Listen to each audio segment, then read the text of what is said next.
This was not the easiest of years.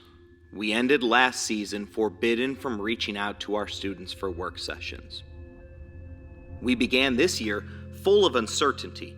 We started 2 weeks later than our peer competitors.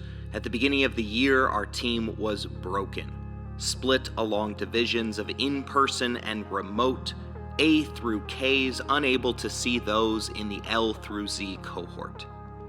Time together, actually together, correlated to an hour and 15 minutes per week. This wasn't the way that speech and debate was designed to function. It wasn't the way that our society is meant to function. The new normal presented us with a list of shoulda, woulda, and coulda conundrums. Pride, tradition, and excellence, the motto of our program since its founding in 1967, had to be reimagined. Pride was no longer walking into another school's cafeteria with the knowledge that others were fearfully whispering the words, "Chesterton is here." Tradition was broken. Team functions were canceled or changed to the point where they were unrecognizable. Projects that had been done for the previous 50 years sat unfinished this year. The things that we had always done were not allowed to be done. Excellence was the most affected, not in the standards set by our students, but by the staff. There were no demands of perfection. We all knew that there were bigger things going on this year than the color of a ribbon or the size of a trophy.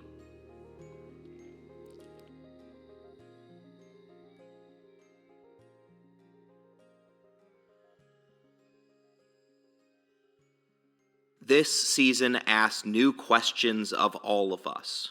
What was our motivation? Who were we going to be?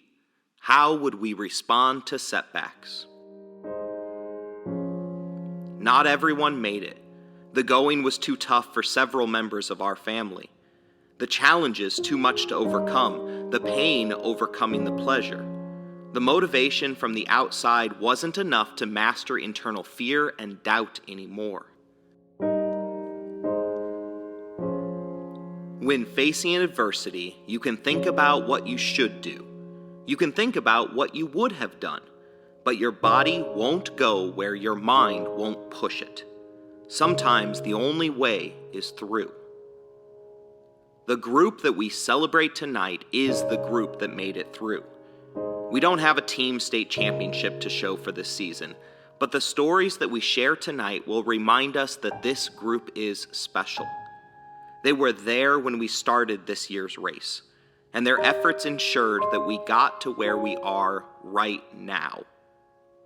When it comes to success in life, resiliency in the face of adversity has been proven to be more important than your IQ or your test scores. The moments that define us have never been the times that something has been handed to us. They are the times where we must claw our way through the obstacles in front of us. This group has stared adversity in the face, even though they have had to do that staring through a computer screen. They worked until their weaknesses became their strengths. They discovered that their voice matters, and they utilized it. They banded together and exemplified the idea that nothing can stop us if we are together. Today, pride, tradition, and excellence remain the motto of Chesterton's most successful program. But like everything else, the meaning behind the words have changed. This year, pride was exemplified in our students' willingness to continue, taking one step at a time to perfect their performance. New traditions were begun as students and staff found new ways to bond. Excellence was measured in time spent doing something we love with those whom we are proud to identify as friends, rather than just teammates.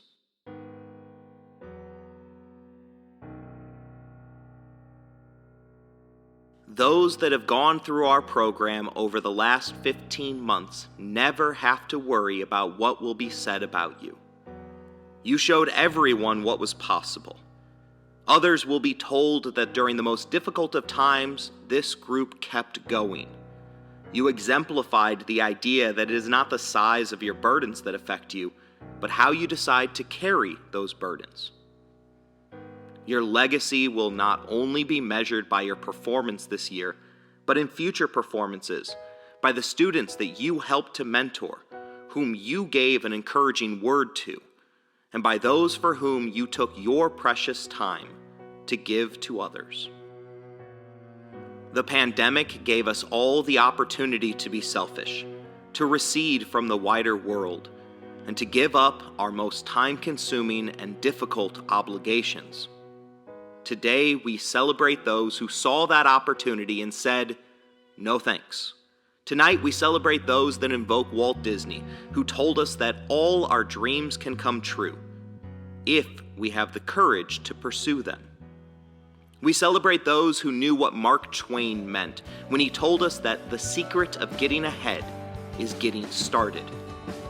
And we celebrate those who lived out the advice of Aristotle, who said that we are what we repeatedly do. Excellence, then, is not an act, but a habit.